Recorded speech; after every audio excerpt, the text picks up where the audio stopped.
Du coup, dans cette vidéo, on va lire et expliquer le Solé-Guide qu'on vous a envoyé sur WhatsApp en français, en anglais, en soussou, en arabe et en peul. Du coup, c'est un guide qui recense les associations qu'il est possible de joindre ou où il est possible d'aller pour avoir par exemple de la nourriture, pour avoir accès aux soins ou pour des conseils. Du coup, on peut comprendre qu'en ce moment, les structures, certaines pensent être ouvertes mais ne peuvent pas l'être finalement, ou ont dû adapter leurs moyens de fonctionnement. Ce qui signifie qu'il serait peut-être mieux d'appeler les structures et les associations avant même de se déplacer, pour savoir quels sont leurs horaires d'ouverture et où est-ce que nous pouvons les trouver. Les guides centralisent toutes les informations utiles aux personnes en situation de précarité. Compte tenu de l'évolution de la situation concernant le coronavirus, restez informés sur le fonctionnement des structures venant en aide aux plus démunis près de chez vous. Retrouvez ci-dessous les structures de première nécessité qui restent ouvertes au public. Information du CCAS de Nantes. Pour les personnes sans domicile, le CCAS délivre des attestations dérogatoires.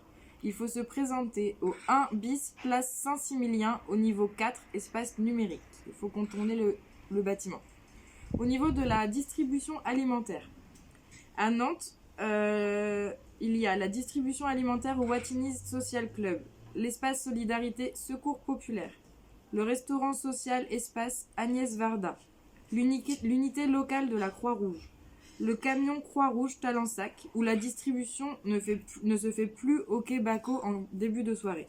Il y a également l'autre cantine, le Secours Populaire, pour les personnes qui fréquentent habituellement déjà cette structure, le 24 bis, où le site est ouvert pour la distribution alimentaire jusqu'à l'épuisement des stocks, la restauration Aurore, qui met à disposition des repas pour les jeunes isolés, la maison accueil de jour, les restos du cœur, la distribution alimentaire dans un espace mis à disposition par le CARUD, l'entraide pour les personnes qui fréquentent aussi également déjà la structure, l'accueil de jour jeunes exilés à l'espace Tamo au CMEA qu'il faut joindre par téléphone, le comptoir des Alouettes, le quart du cœur Talensac et le quart du cœur. À Rezé, il y a la Croix-Rouge et le CCAS de Rezé qui met en place une épicerie sociale pour les personnes fréquentant habituellement la structure.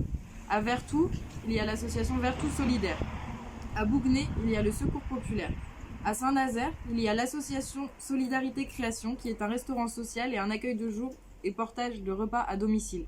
À Saint-Brévin-les-Pins, il y a une épicerie solidaire brévinoise qui est ouverte jusqu'à l'épuisement des stocks également. À Châteaubriand, il y a un centre de distribution des Restos du Cœur qui reprennent le 3 avril pour les personnes qui fréquentent habituellement la structure et qui sont inscrites au barème d'été. Pour les douches, il y a les bains-douches municipaux Agnès Varda.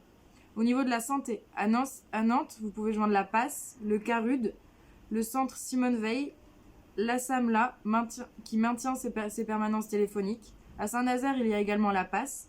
À Châteaubriand, il y a le centre de planification d'éducation familiale et CIVG. Ensuite, il y a également des maraudes. Les maraudes, c'est quand des personnes se déplacent dans la rue aussi pour donner de la nourriture. Donc il y a la communauté de l'ours le mardi soir, Action Froid le vendredi soir et la Croix-Rouge samedi et dimanche soir. En ce qui concerne les demandes d'asile et les procédures en cours, il est toujours possible de joindre France Terre d'Asile et l'OFI.